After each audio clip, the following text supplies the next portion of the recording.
மணிரத்னத்தோட கமலோட உட்காந்து நம்ம வந்து விவாதம் என்ன பண்ணலாம். நாங்கள் எப்படி வேணாலும் கிண்டி கொடுப்போம், நீங்கள் சாப்பிட்டு தான் ஆகணும் சொன்னால் நம்மளால் முடியாதுல்ல. தனஞ்சயன் போன்ற நபர்கள் இருக்கிறாங்க இல்லையா, நம்ம சினிமாவில் வந்து பெரிய ஜாம்பவான்கள், அவங்களுக்கெல்லாம் வந்து எக்ஸ்ட்ரா ஒரு அறிவு இருக்குது இந்த சினிமாவை வந்து ஆய்வு செய்யறது. அவர் சொல்கிறார், கண்டவங்கெல்லாம் வந்து சினிமாவை வந்து விமர்சனம் பண்ணுறாங்க, அறிவு இருக்கா வேணும். கமலுக்கு எதிரானவர்கள்லாம் ஒன்றா சேர்ந்து எதிர்மறை விமர்சனம் பண்ணி படத்தை காலி பண்ணிட்டேன். சரி, நீ தான் நேர்மறை விமர்சனம் பண்ணுறல, வா உட்கார்.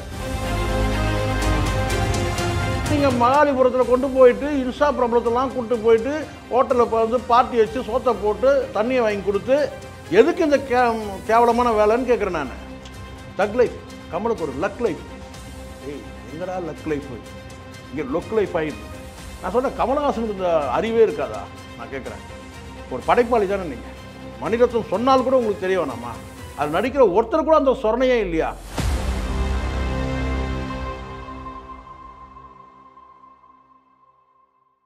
வணக்கம் சார்.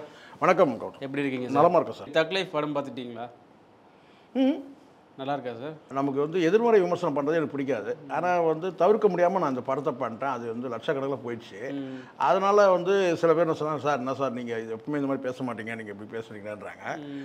நல்லா இல்லைன்னு சொல்லி ஆகணும் இல்லையா? அப்போ நல்லா இருக்குன்னுட்டீங்க, அப்போ நல்லா இருக்கு.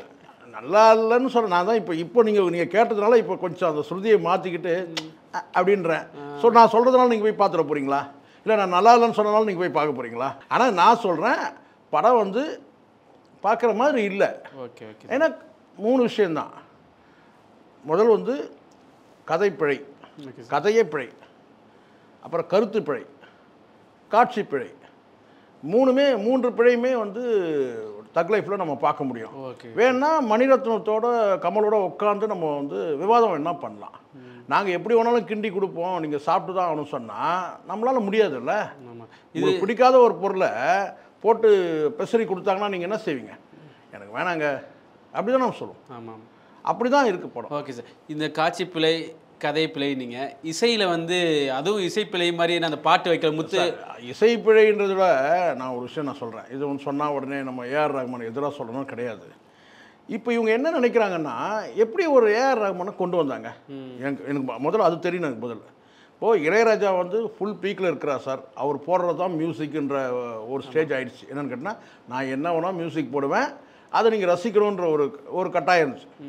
அப்போது அடுத்த தேடுதல் வந்து பார்த்திங்கன்னா, இவங்க போனாங்க. எப்படியோ இதே இங்கே இருந்த சினிமா பட்டறையில் இருந்தவர் தான் ஏஆர் ரஹ்மான். அவரை கொண்டு வந்தாங்க, ஒரு பெரிய மியூசிக் டைரக்டர். ஏன் அடுத்த ஆளை தேடி போக மாட்டாங்க? நான் அனிருத் கூட இருக்கட்டும், இல்லை இன்னும் கூட வேறு யாராவது மியூசிக் டைரக்டர், ஏன் அடுத்த ஆள் ஏன் தேடி போக மாட்டேங்கிறீங்கன்ற நான். இப்போ சினிமாவில் மட்டும் சார் புதுமுகங்கள் தேடி போகிறீங்க இல்லையா? ஏன் பாடுறதுக்கு கூட பல பேர் வந்துட்டாங்க, பாட்டை எழுதுறதுக்கு கூட பல பேர் வந்துட்டாங்க. ஆனால் மியூசிக் டைரக்டர் மட்டும் ஏன் கரெக்டாக ஒரு 4 பேர் மட்டும் வச்சுக்கிட்டு அந்த 4 பேரே சுற்றி வந்துட்டு இருக்கீங்க? அந்த யூனியன் இருக்கவங்க இப்போ யுவன் சங்கர் ராஜா, இவர் அனிருத், ஏஆர் ரஹ்மான், இளையராஜா, ஏன் அடுத்த ஆள்கிட்ட போக மாட்டேங்கிறீங்க? சினிமாவில் மட்டும் ஒரு படத்தையும் புதுசாக யாராவது ஒரு ஆக்டரை கொண்டு வரீங்க. இப்போ நேற்று தனுஷ் இருந்தார்னா இன்றைக்கி வந்து அவர் பேர்னா டிராகனில் நடிச்சார் தம்பி பிரதீப். அந்த மாதிரி ஒரு புதுசாக நீங்கள் கொண்டு வரீங்க. அதே மாதிரி இசையமைப்பாளர் புதுசாக கொண்டு வாங்க. Okay sir. இன்னொரு கேள்வி என்னென்னா, இந்த படத்தில் வந்து நம்ம ரசிகர்களுக்கு பிடித்த படம் முத்துமலை சாங் வைக்கல, படத்திலே வரல, ஏமாற்றமாக இருக்குது அப்படின்னாங்க. இது உண்மையான காரணம். முதல்ல மணிரத்னம் சொன்ன காரணத்தை சொல்லிவிடுவோம். அவர் என்ன சொல்கிறாரு, இப்போ உள்ள ரசிகர்களுக்கு வந்து பொறுமை கிடையாது பாடலை முழுவதும் கேட்பதற்கு அப்படின்னு சொல்கிறார். இது ரொம்ப புதுசாக இருந்துச்சு எனக்கு. பாதி பேர் இந்த சாங் கண்டு டிக்கெட் இல்லை, நான் சொன்னேன் ரொம்ப புதுசாக இருக்குது இந்த கதை இப்போ உள்ள ரசிகர்களுக்கு. சரி, அவ்வளோ துல்லியமாக நீங்கள் ரசிகர்களை புரிஞ்சுக்கிட்டீங்க. இப்போ உள்ள ரசிகர்களுக்கு இந்த பொறுமை கிடையாதுன்னு சொன்னேன். நீங்கள் எடுத்துருக்கிற படத்தை வந்து பொறுமையாக பார்க்க முடியுதுல்ல எங்களால். நீங்கள் என்னென்ன சேட்டையெல்லாம் அதில் பண்ணியிருக்கீங்க, அதை நாங்கள் பொறுமையாக பார்க்குறோம். அப்போ அந்த பாடலையும் பொறுமையாக நாங்கள் பார்க்க மாட்டோமா? நாயகனில் விபச்சாரி வீட்டில் ஒரு பாட்டு, நீ சிரித்தால் தீபாவளி, சரிங்களா? ஏன் பொங்கல் வேறு எதுவும் வந்து ரம்ஜான் எதுவும் வைக்கல, நீ சிரித்தால் தீபாவளி. அதுலேயும் காண்ட்ரவர்சி இல்லை, அதை சொல்ல, நீ சிரித்தால் தீபாவளி அந்த பாட்டை ஃபுல்லாக கேட்டோம்.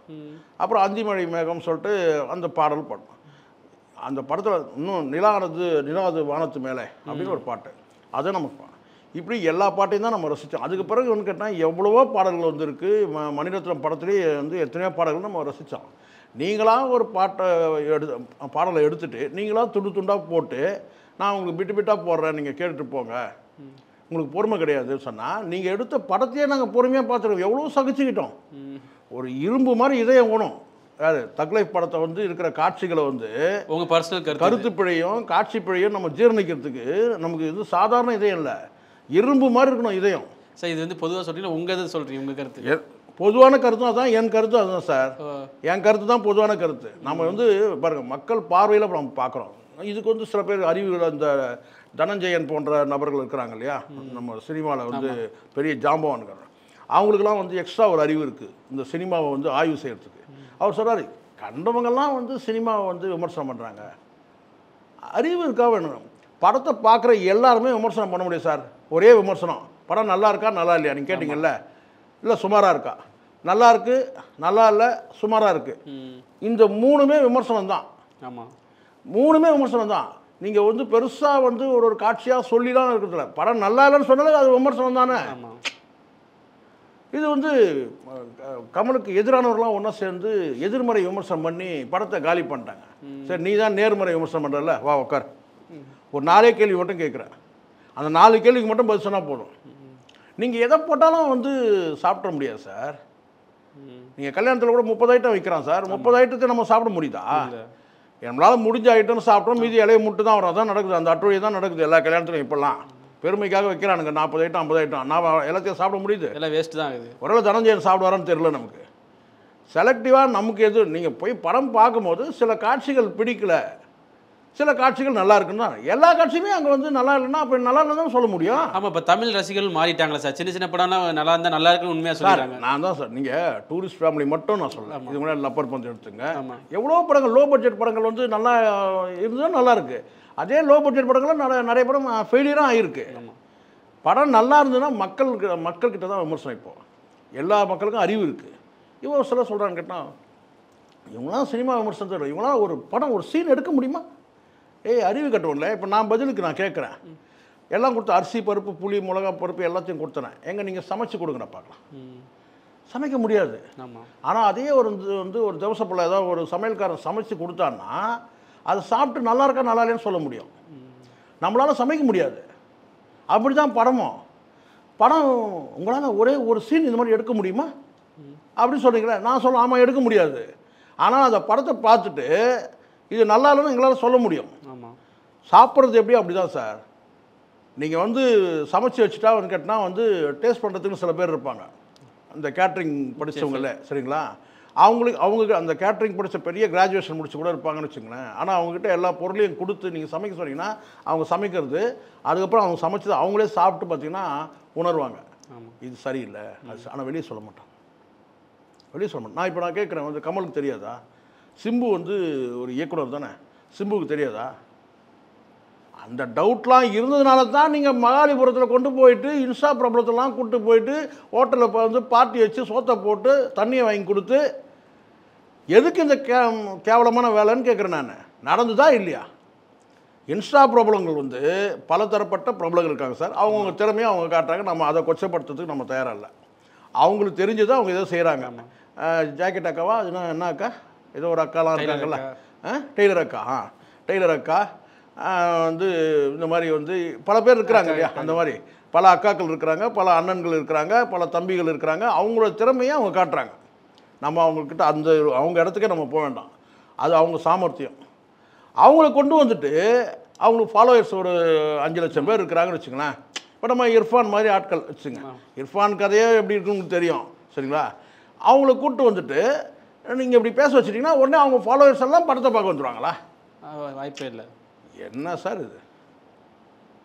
ஏன் ஓரளவுக்கு அது மனசாட்சியணும். கொண்டு போய் மகாலிபுரத்தில் கொண்டு போய், இப்போ உங்களுக்கே தெரிஞ்சிச்சு என்னென்ன படம் காலி.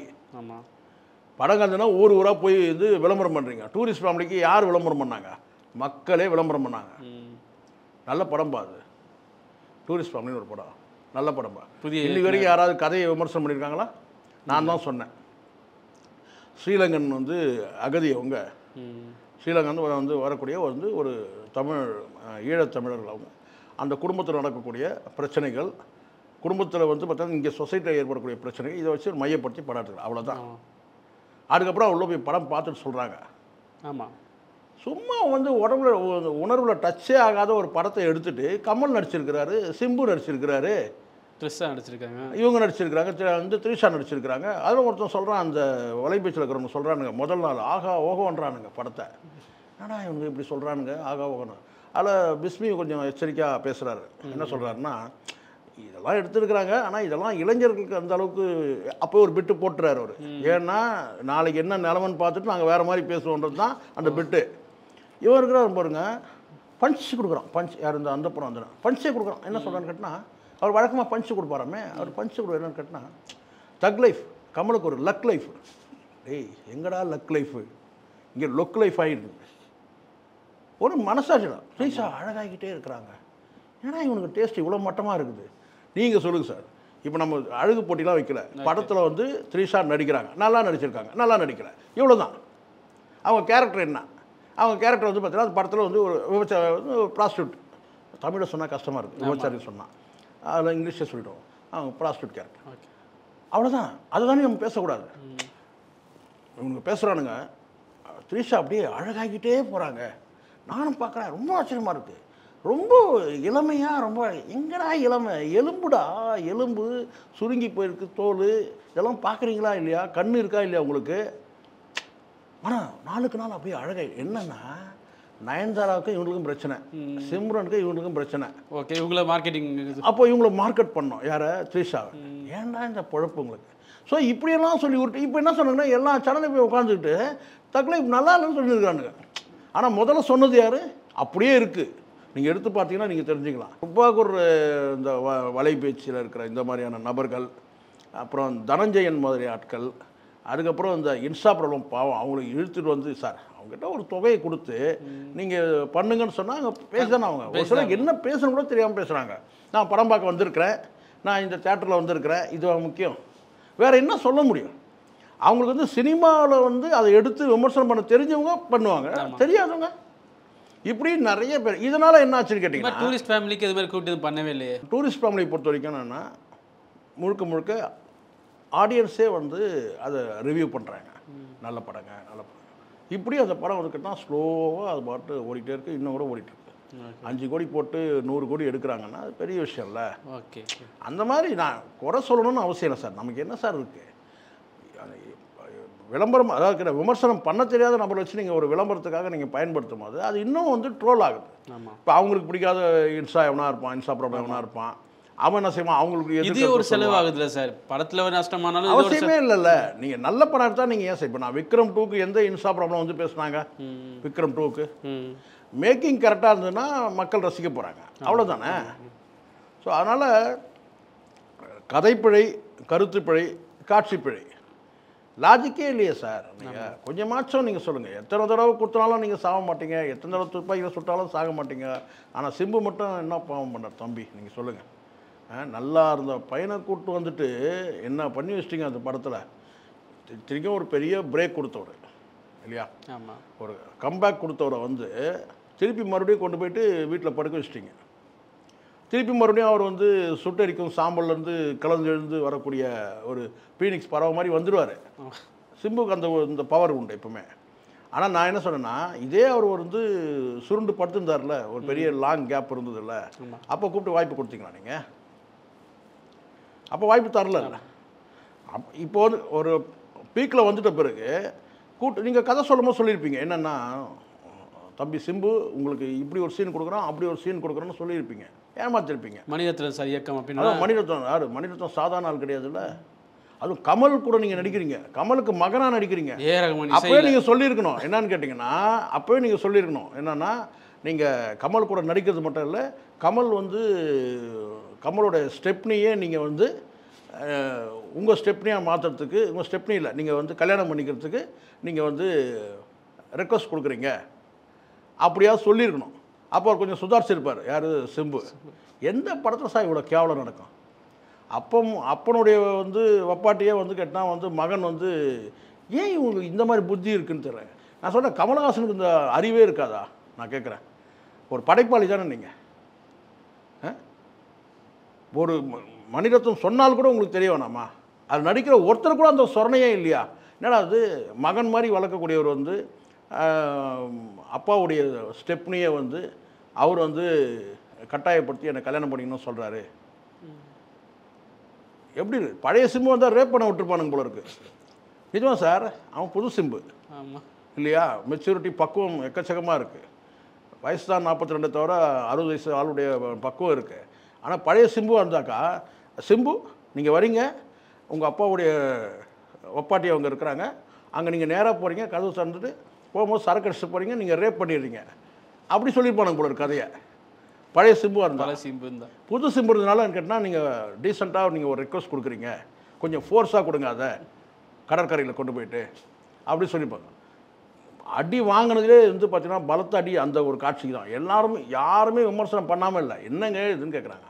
சாதாரண பெண்கள் வந்து கேட்குற கேள்வி என்னன்னு கேட்டால், என்னங்க அப்பாவுடைய வந்து ஒரு ஒப்பாட்டியே வந்து இவர் வந்து லவ் ரெக்வஸ்ட் கொடுக்குறாரு அப்படின்னு வந்து அதை வேறு அவங்க யோசிக்கிறாங்களாமா. யார் அவ்வளோ எவ்வளோ டிமாண்ட் பாருங்கள்.